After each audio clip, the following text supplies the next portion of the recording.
Hi friends, இன்றைக்கி Kerala special பால் cake தான் நம்ம பார்க்க போகிறோம்.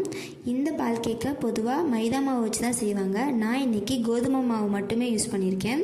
இதுக்கு 1 கப் கோதுமை மாவு சேர்த்துருக்கேன். அதே கப்பில் அரை கப் ரவா, கொஞ்சமாக பேக்கிங் சோடா சேர்த்துக்கலாம். ஏன்னா நம்ம கோதுமை மாவில் பண்ணுறதுனால சாஃப்ட்டுக்காக கொஞ்சமாக பேக்கிங் சோடா, 1 ஸ்பூன் நெய் சேர்த்து நல்லா கலந்து விட்டுக்கணும். மாவோட எல்லா பகுதியிலையும் நெய் படுற மாதிரி நல்லா பிசறி விட்டுட்டு பால் சேர்க்கணும். இந்த பால் 1.5 கப் மொத்தமாக எடுத்திருக்கேன். இந்த 1.5 கப் பால் கொஞ்சம் வெது வெதுன்னு இருக்கிறது நல்லது. வெது வெதுப்பான பாலை மாவில் கொஞ்சம் கொஞ்சமாக சேர்க்க போகிறோம். மாவில் கொஞ்சம் கொஞ்சமாக சேர்த்து நல்லா சப்பாத்தி மாவு பதத்துக்கு திரட்டணும்.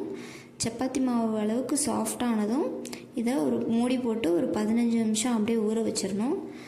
செஞ்சதுமே போடுறத விட ஊற வச்சு செஞ்சால் இன்னும் கொஞ்சம் சாஃப்டாக இருக்கும். அதனால் ஊற வச்சுட்டு நம்ம இதுக்கு தேவையான ஜீராவை ரெடி பண்ணிடலாம்.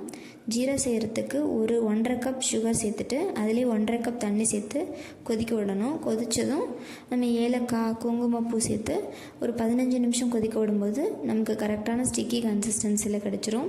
இதை ஓரமாக வச்சுட்டு நம்ம செஞ்சு வச்சுருக்க மாவுலேருந்து கொஞ்சம் எடுத்து சப்பாத்தி கட்டையில் வச்சு தேய்க்கணும். இதை சப்பாத்தி கட்டையில் தேய்க்கும்போது ரொம்ப மெல்லிசாக தேய்ச்சிடாமல் கொஞ்சம் திக்காகவே 1 இன்ச் திக்களவுக்கு தேய்ச்சி எடுத்தால் தான் கேக் மாதிரி கிடைக்கும். தேய்ச்சி எடுத்து எல்லா மாவையும் ஸ்கொயர் ஷேப்பில் நம்ம கட் பண்ணி தேய்ச்சி எடுத்து வச்சுக்கிட்டு அந்த மாவில் செஞ்ச கேக் எல்லாத்தையும் எண்ணெயில் போட்டு பொரிக்கணும்.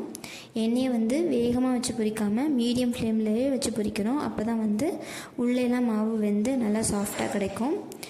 உள்ளே சாஃப்டாக கிடச்சதுக்கப்புறம் பொரிச்ச கேக்கை எடுத்து ஜீரா சிரப்பில் போட்டுடலாம். ஜீரா சிரப்பில் போட்டு 2 மணி நேரம் நல்லா ஊறணும். 2 மணி நேரத்துக்கு அப்புறம் சர்வ் பண்ணோம்னா ரொம்ப சாஃப்டான ஜூஸியான நமக்கு இந்த பால் கேக் தயாராகிடும். இந்த பால் கேக் வழக்கமாக செய்கிற குலாப் ஜாமுனை விட ரொம்ப டேஸ்ட்டாக இருக்கும். எல்லாருமே ரொம்ப விரும்பி சாப்பிடுவாங்க.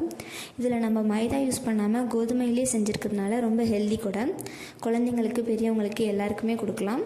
இந்த ரெசிபியை நீங்களும் மறக்காமல் ட்ரை பண்ணி பார்த்துட்டு எப்படி இருந்துச்சுன்னு உங்கள் ஃபீட்பேக்கை கமெண்ட்டில் ஷேர் பண்ணுங்கள். தேங்க்யூ.